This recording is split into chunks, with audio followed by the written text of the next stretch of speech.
vieram as notas taquigráficas e eu verifico o seguinte, que o que foi definitivo para a promoção do requerido no lugar do requerente foi o fato de ele ser remanescente de uma lista de merecimento. Ou seja, há a questão da pontuação, que eu entendi que a pontuação entre os dois é igual, com o qual o eminente conselheiro Antônio Berto discorda. Ele acha que a pontuação dos dois teria que ser diferente, com o conselho retirando pontos. Seria igual, e como são iguais, e eu já estava dizendo que a pontuação deveria ser igual, mas o que me levou a manter a promoção são fundamentalmente dois motivos. Primeiro, que nos termos do regimento interno do Tribunal de Justiça da Bahia, aquele que já figurou em lista de promoção por merecimento pode consta como mais um critério de valoração, e quem foi promovido já tinha figurado em lista de merecimento, ao contrário do requerente. E o segundo fator é que, ausente prova sobre preterição de candidato em razão de sua naturalidade, não há de falar em suspeição da administração superior da Corte, a qual está o magistrado vinculado com base em mera conjectura, é o segundo motivo. E o terceiro, que é o princípio da segurança jurídica, ou seja, nós estamos há quase um ano discutindo esta questão aqui, e que com a paralisação das promoções para a comarca Quicivagar.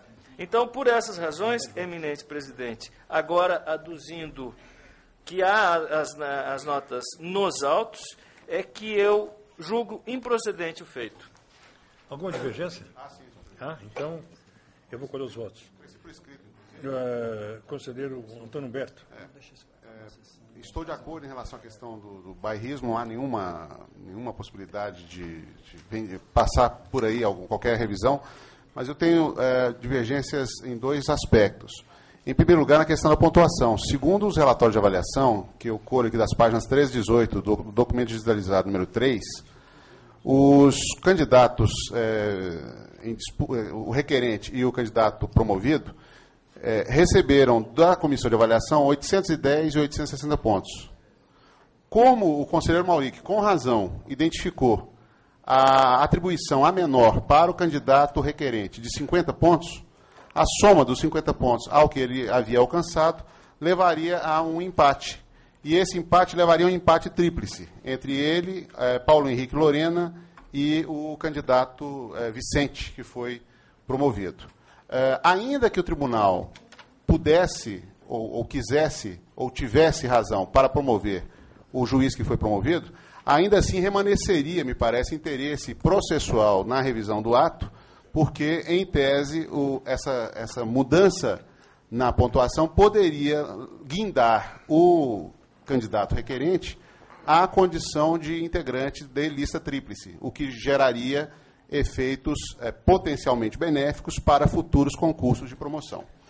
Em segundo lugar, a disposição regimental de figuração automática em listas de concursos em sessões diferentes me parece que não resiste ao que dispõe a Constituição. Cada concurso é uma história. Em cada concurso eu tenho que reunir o que acumulei até aquele momento. Então, não me parece razoável que alguém se aproveite de uma posição de um ano atrás, desconsiderando que um outro candidato possa ter acumulado, nesse período, uma pontuação superior. Sobre esse tema, inclusive, nós temos um precedente do Supremo Tribunal Federal, quando trata da questão das listas tríplices, das várias listas tríplices, em que o Supremo admite, ao invés de, por exemplo, 2 listas tríplices, uma única lista quádrupla. Por quê? Porque essa lista é realizada na mesma sessão. Então, eu tenho 3 da primeira lista, um deles será aproveitado para a promoção, e o quarto comporia a lista para a promoção seguinte. Né? Eu menciono aqui no voto escrito, o mandado de segurança é 23.789, relatora ministra Ellen.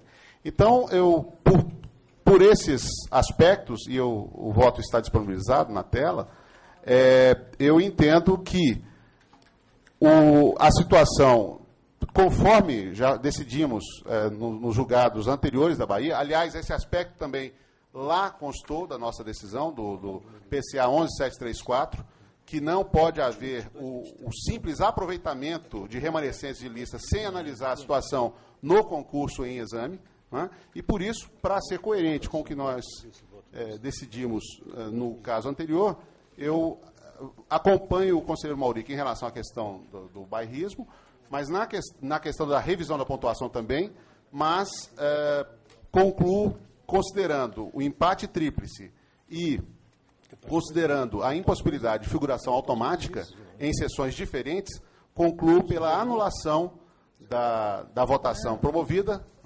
Não entendo que o tempo aqui milite em favor do tribunal, porque esse tempo foi o tempo de tramitação aqui no próprio Conselho, e por isso, então, determino, na esteira do precedente anterior, que o tribunal, em 30 dias, repita a sessão com base nesse novo escalonamento de pontuação com os 50 pontos atribuídos ao candidato requerente. Então, diverge parcialmente. Divirjo parcialmente. Se o senhor me permitir, senhor presidente, só a conclusão, eu estou, então, pugnando pelo julgamento, pela procedência parcial, para revendo a pontuação atribuída ao requerente, fixá-la em 860 pontos e anular o julgamento da promoção por merecimento relativa ao respectivo edital e determinando a realização em 30 dias de nova sessão de julgamento. Então, conselheiro Antônio Humberto, dá parcial provimento. Conselheiro José Adonis. Senhor presidente, peço vênia de divergência, acompanho o relator. Conselheiro Felipe Locke. Acompanho o relator, senhor presidente. Conselheiro Paulo Lobo. Marcelo Nobre. Joaquim Falcão. Relator. Conselheiro Dalazen. Está vendo a divergência, acompanho o relator. Conselheiro Rui Estocco. Com o relator. Maíra Maia. Eu vou ser solidário à divergência, senhor presidente, em homenagem aqui ao conselheiro. Conselheiro Altino Pedroso. Com o relator, excelência, pedindo vênia de divergência. Conselheiro André Pachá. Por maioria, julgaram improcedente o pedido, vencidos parcialmente os conselheiros Antônio Humberto e Maíra Maia. O Grupo Pão de Açúcar pediu, por meio de advogados, que o CNJ determine o aperfeiçoamento do sistema Bacen-Jude de penhora online, com a criação de ferramenta para evitar prejuízos às empresas com alegados equívocos na aplicação de penhoras. Processo 19 da pauta, conselheiro Antônio Humberto. Presidente, na verdade, esse processo compreende a conclusão de uma decisão tomada há alguns meses, relativa ao processo 14784, em que foi deliberada a criação de sistema de cadastramento de conta única. Eu construí uma proposta a partir de contatos com o Banco Central, com o STJ, com o TST, com o STM, e, ao final, estou submetendo aos colegas os procedimentos para efetivação desse sistema de cadastramento de conta única, visando a evitar um dos problemas mais recorrentes do Bacen-Jude, que é a questão das múltiplas penhoras. Então, está disponibilizada a minuta da resolução. De indicar uma conta. Isso, exatamente. A matéria é conhecida, agora não sei se há divergências em relação a isso.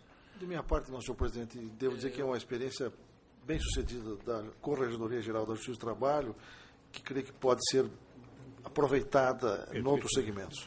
Presidente, eu concordo, mas eu não me sinto apto a votar, eu peço vista. Então, após o voto do relator,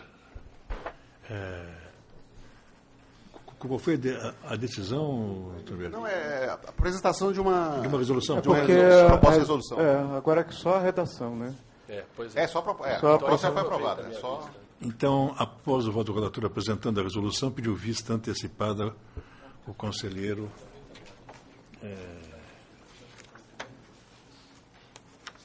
Marcelo Nobre. O Sessão CNJ de hoje fica por aqui. Obrigado por estar conosco e continue na TV Justiça.